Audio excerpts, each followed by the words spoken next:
Let's normalise meal planning and prepping in Indian kitchen, जहां आपको कुछ भी प्री कुक करके रखने की जरूरत नहीं है, ना ही कुछ बल्क में स्टोर करके रखने की जरूरत है। स्टिल प्लानिंग एंड प्रेपिंग आपके किचन रूटीन का एक इम्पॉर्टेंट पार्ट बन सकता है। आज मैं बात करूंगी कि कैसे हम वेजिटेबल्स को अपने मील प्लान के अकॉर्डिंग स्टोर करेंगे। वेजिटेबल्स को स्टोर करने से पहले हम उसको अच्छे से वॉश करेंगे।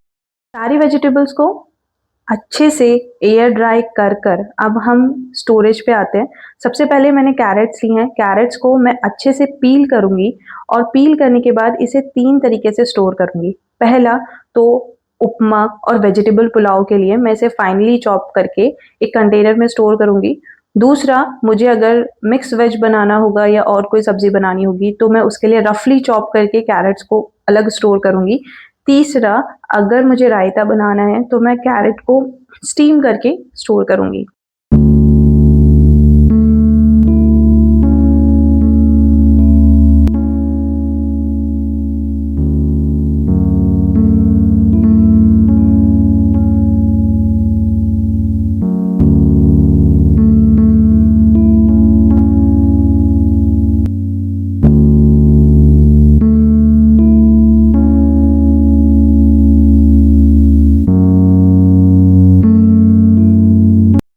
कैरेट के बाद अब आती है बीन्स की बारी।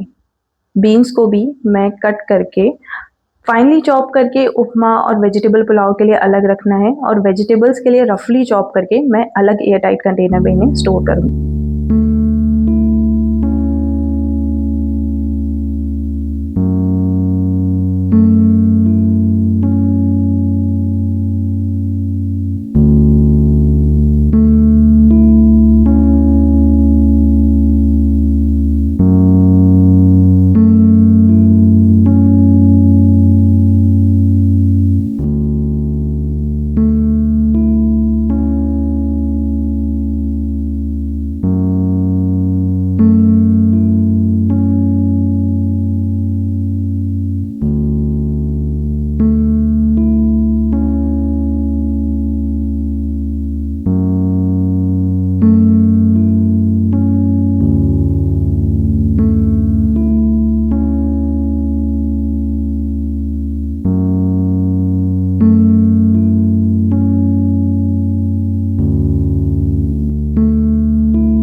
बीन्स को अच्छे से स्टोर करके अब आती है बारी रेडिश की।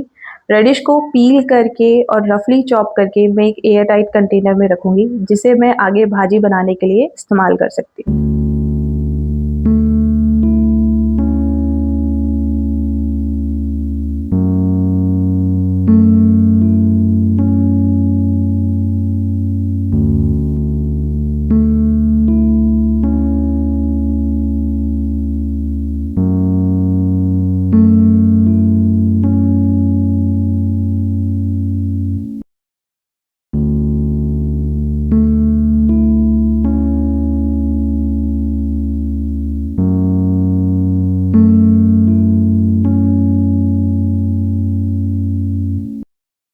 रेडिश के बाद अब बारी है स्पिनच की। स्पिनच को भी मैंने ड्राई कर लिया था और उसे अब मैं एक मैश बैग में स्टोर कर रही हूँ, और इसमें मैंने थोड़े टिश्यू पेपर डाले हैं, जिससे अगर ये कहीं थोड़ा बहुत भी गीला रह गया हो तो वो ड्राई हो जाए।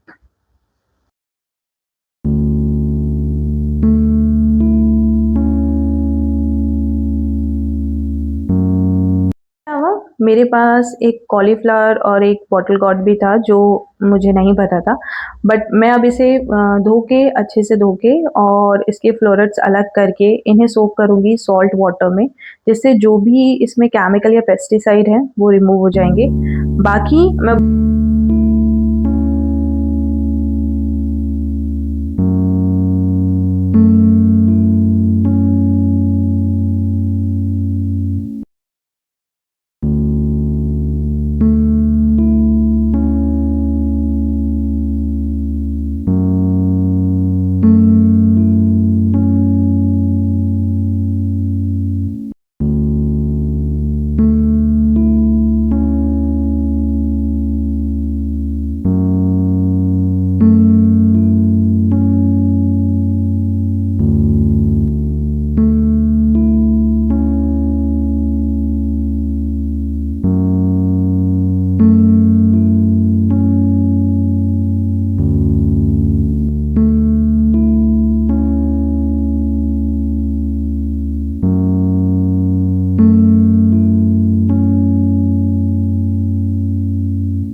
यहाँ पे मैंने कॉलीफ्लावर को फाइनली चॉप करके उपमा या फिर वेजिटेबल पुलाव के लिए भी अलग रखा है और बाकी सब्जी मैंने इसे अलग स्टोर किया है।